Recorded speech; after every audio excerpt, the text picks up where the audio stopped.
Então, olha só, povo, chegamos para mais uma aulinha, caderno 4, como você já sabe. Nosso assunto é Oceania e na aula passada nós começamos a falar sobre a chegada dos imigrantes, sobre o descobrimento, entre aspas, da Austrália, e da Oceania de modo geral, né, mas sobretudo Austrália e Nova Zelândia, sobre algumas características desses povos nativos de lá, né, os maores na Nova Zelândia e os aborígenes na Austrália, o processo de extermínio por conta dos europeus, enfim. Para dar continuidade a essa temática, falando sobre o crescimento vegetativo, que é o que está na tela aqui pra gente. Então, crescimento vegetativo, antes de mais nada, para quem não sabe, não tem nada a ver com plantas. Meu Deus, a minha cadeira está abrindo aqui. Não tem nada a ver com plantas. Crescimento vegetativo nada mais é do que a diferença entre o número de nascimentos e o número de mortes de uma determinada população ao longo de um certo período, que normalmente é um ano, ok? Então, é basicamente o crescimento natural. Uma cidade, a população de uma cidade, de um estado, de um país, de uma província, enfim, de uma região, ela cresce naturalmente ou não, dependendo dessa equação. Você retira aí, você pega o número de nascimentos, diminui o número de mortes, e se você tem ao longo de um ano mais nascimentos que mortes, obviamente essa população aumentou. Se for o contrário, mais mortes do que nascimento, essa população diminuiu.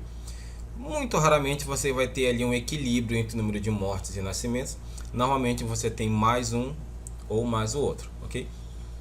Então, falar em crescimento vegetativo é esse crescimento natural. A gente sabe que não é a única forma da população de uma região qualquer crescer, né? Porque além desse crescimento natural, né, número de mortes diminuído do número de nascimentos, nós também temos o crescimento, digamos assim, não natural, por assim dizer, que é quando você tem as chegadas e as partidas. Se você tem mais gente chegando do que indo embora, essa população tende a aumentar. Se for ao contrário, ela tende a diminuir. Mas, como o nosso caso aqui é o crescimento vegetativo, a gente vai ver que dependendo do país que a gente estiver falando, na Oceania, esse crescimento vegetativo vai ser muito alto ou muito baixo. Como via de regra, países desenvolvidos possuem um crescimento vegetativo relativamente baixo, tá? E isso se explica por conta de algumas questões como essas que nós temos aqui neste parágrafo aqui, ó, tá? Entre os países de baixo crescimento vegetativo, destaca-se a alta expectativa de vida da população, ou seja, a população vive bastante, por bastante tempo, e vive bem, em virtude das boas condições de vida no país, que eu acabei de falar, e as baixas taxas de natalidade, ou seja, o número pequeno de nascimentos, eles são ocasionados, eles são causados, né, entre outras razões, pela inserção da mulher no mercado de trabalho, ou seja, quanto mais mulheres trabalhando, nesse caso, não é que uma coisa impeça a outra, mas muitas mulheres acabam optando pela sua carreira em detrimento da constituição de família, certo? Muitas mulheres acabam tendo que escolher. Olha, se eu tiver filho agora, vai atrapalhar no meu trabalho, vai atrapalhar na minha carreira, vai atrapalhar em uma série de coisas. Ih, minha filha, oi. Tem chato. A gente vai levar lá. Aqui, ó, tá meio... Tá roxo, a gente vai levar pra tirar o raio-x, meu filho. Tá bom. Tá doendo muito?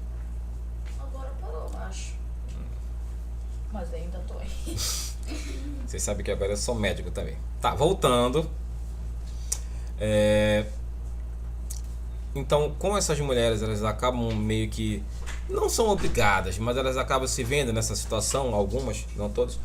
Elas acabam deixando a questão da gravidez mais para frente, quando elas já estão bem estabelecidas profissionalmente. E às vezes a gente sabe que o nosso corpo ele tem um certo prazo de validade, né?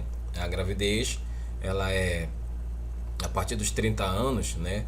Ela já começa a ter um risco para a mulher. E algumas mulheres não querem passar por esse risco, e por conta disso elas acabam deixando de lado a questão da gravidez e não tem filhos. O uso de métodos contraceptivos, a educação, a elevada taxa de urbanização, é comprovado que nas cidades as mulheres, as pessoas, os casais, né, as famílias costumam ser um número menor do que no campo, tá?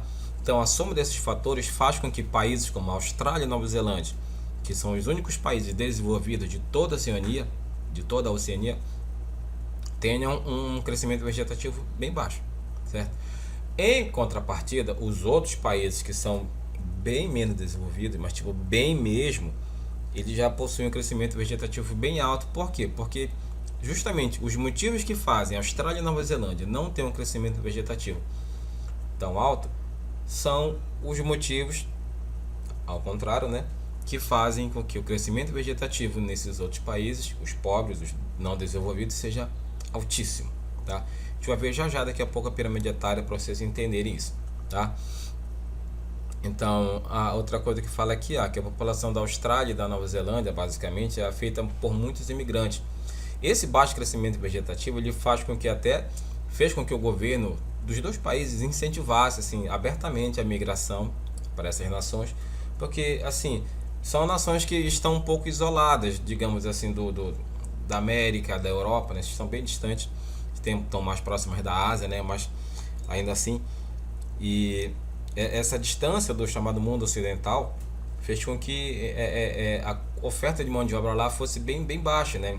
Mais do que essa distância, na verdade, o baixo crescimento vegetativo que fez com que a oferta de mão de obra, o número de trabalhadores fosse bem baixo.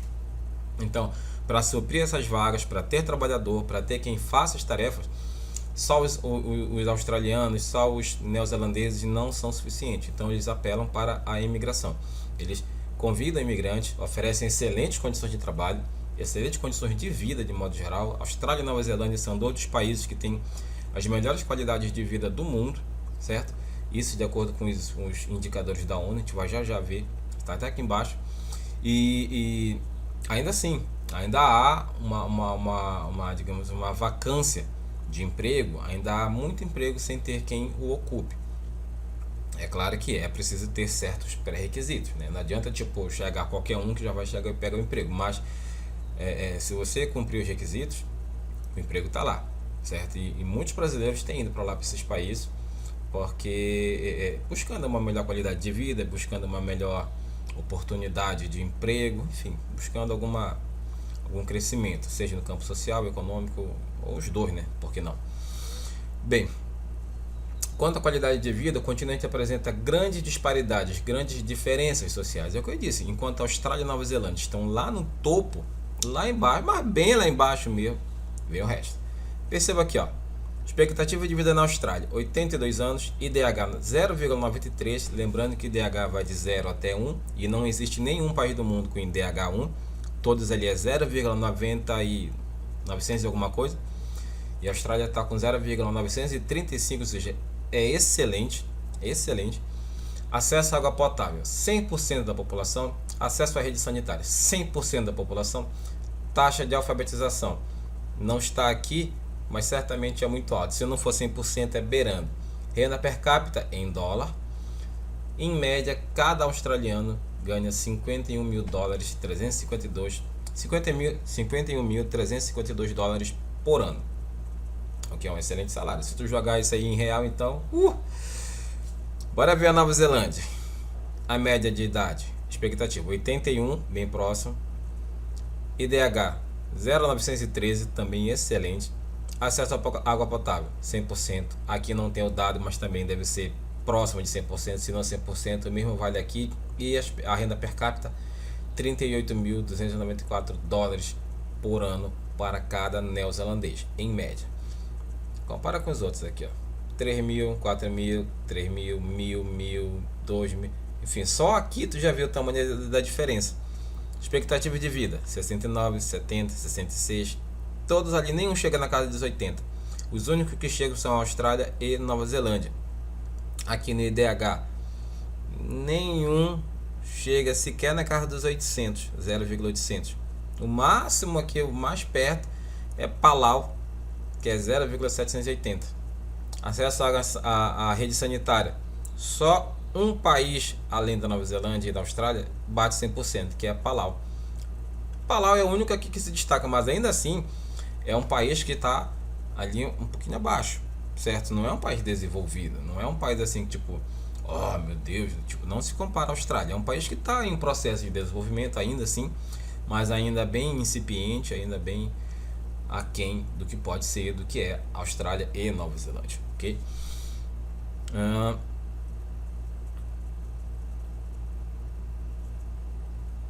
Olha, isso aqui é interessante. Podemos notar que Papua Nova Guiné, Kiribati, Vanuatu e as Ilhas Salomão têm as taxas mais baixas de IDH da região em virtude do processo de colonização, da dificuldade dos países em participar da economia internacional, de ter sua economia baseada no setor primário e ser dependente de países mais desenvolvidos. Ou seja, é como se eles tivessem sido colonizados até hoje, certo? Eles dependem de vender para um país rico e depende desse país rico querer comprar deles, porque se não quiser, pode comprar de outro, né? Aí ferrou para eles, né? Então todo esse passado de colonização, sobretudo dos ingleses nessa região, causa até hoje essas dificuldades para países tão pequenos como esses, países que vocês provavelmente nem tinham ouvido falar, nem sabiam que existia, né? Enfim, e existem essas questões, esses conflitos internos, né? Conflitos tribais. Os europeus, quando colonizaram, eles causaram tanta confusão, tanta bagunça nesses países, que até hoje tribos que são rivais, elas não se suportam, elas não se toleram e ainda existem conflitos entre eles. Tudo isso por conta da sede e da ganância do colonizador europeu, que não pensava em nada além de encher os bolsos de ouro, né, em estufar os seus cofres com o máximo possível de riqueza, mesmo que pareça que ele tivesse que destruir povos inteiros, como aconteceu, e essas consequências a gente vê até hoje. Estrutura etária. Lembra que eu falei do crescimento vegetativo? Perceba aqui, ó, a diferença de um país desenvolvido para um país não desenvolvido. Aqui nós temos Papua Nova Guiné, um país pobre, um país que está subdesenvolvido, e a Austrália, que é exatamente o contrário, um país rico, desenvolvido. Leia aqui, ó. Leiam comigo. A diferença entre as pirâmides etárias reflete as disparidades, as diferenças de desenvolvimento entre os países. No caso da Austrália, aqui ó, à direita, as ótimas condições sociais elevam a expectativa de vida, garantindo elevado número de idosos. Olha, perceba aqui, ó, essa pirâmide etária a gente lê assim. Aqui do lado azul os homens, aqui desse lado que acho que é vermelho, rosa, sei lá, as mulheres. Aqui, ó, a porcentagem de que cada um deles ocupa dentro da população desse país. E aqui, ó, na esquerda, esse gráfico mostra as idades, certo? De 0 a 4 anos, de 5 a 9 anos, de 10 a 14, de 15 a 19 e por aí vai, certo? Perceba que, ó, aqui, a partir dos 60 para cima, a gente tem um número relativamente alto de idosos, certo? Tá? Distribuídos aqui entre homens e mulheres. Compare aqui, ó. Já começa a minguar, já começa, enquanto que os australianos chegam tranquilamente ainda na casa dos 90 a 94 anos, aqui praticamente inexiste, certo? Então, perceba que essa diferença ela se dá muito por ao mesmo tempo, a base aqui, ó, as crianças, os jovens de 0 a 4 anos, até mais ou menos aqui de 15 a 19, é um contingente bem pequeno.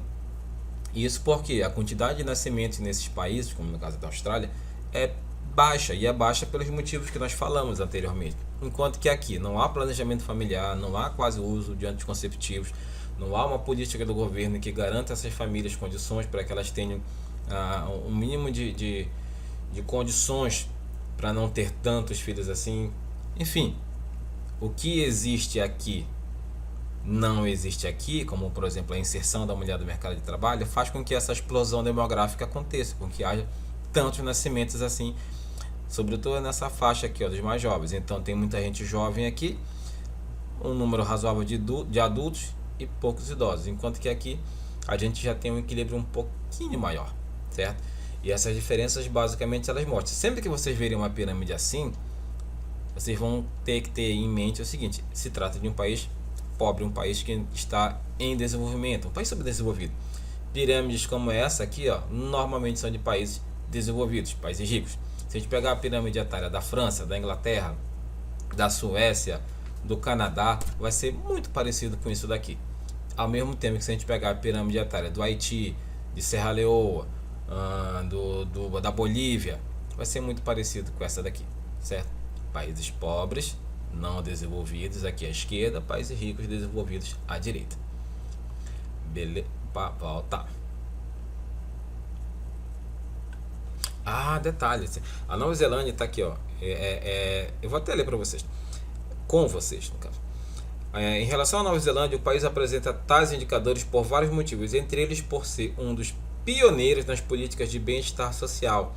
É o que muita gente chama de forma errada, de forma muito errada, de isso aqui é comunismo. Meu Deus do céu, dá vontade de... Não, cara.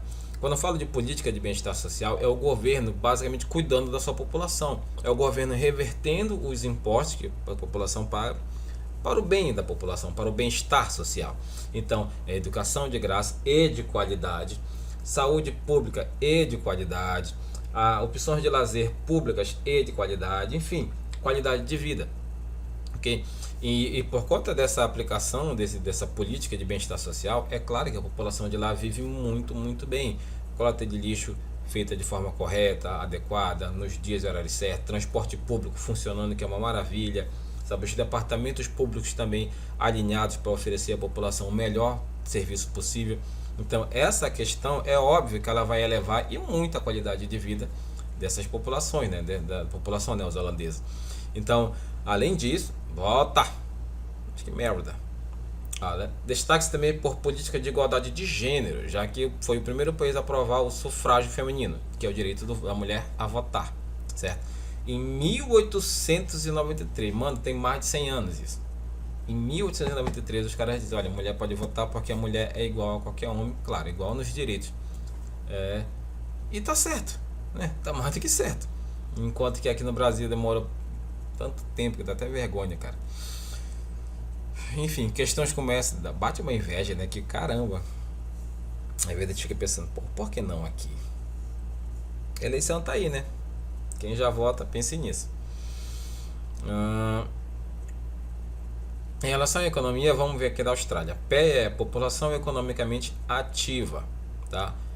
E quando a gente fala da agricultura, da indústria e serviços, no caso são os setores primário, secundário e terciário, percebe que há uma predominância do setor terciário, né, no setor de serviços.